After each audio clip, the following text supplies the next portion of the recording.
Yo, I've bought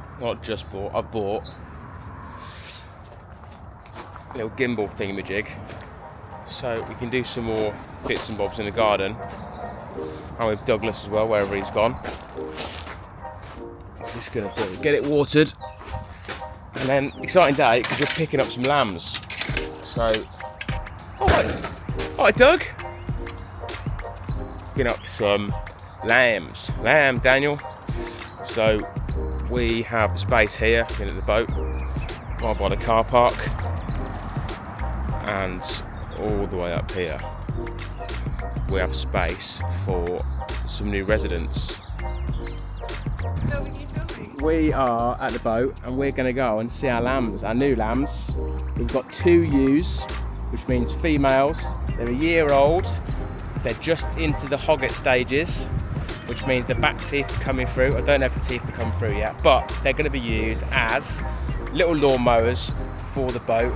So my old man or Jeff or Rosa hasn't got to be on the lawnmower for 4 hours cutting the grass. Let's see if we can get up close and personal with them. I don't know what breed they are. Does it matter? I don't think it matters, no. They are, I could guess. I need to research, try some.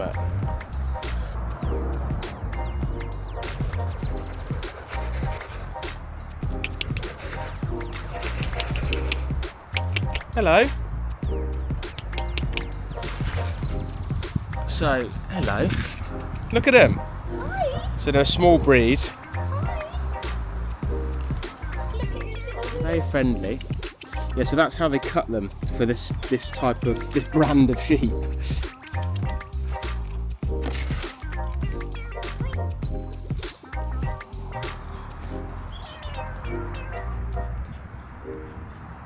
So yeah, little hoggets.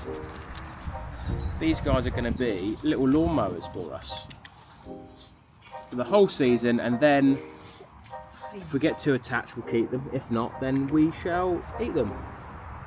Which is quite a weird thing to say, but that is life. Like other farms on a bigger scale. So we need to name them. So we need help naming our new lambs. If anyone's got some ideas, let's have a little competition. Hey,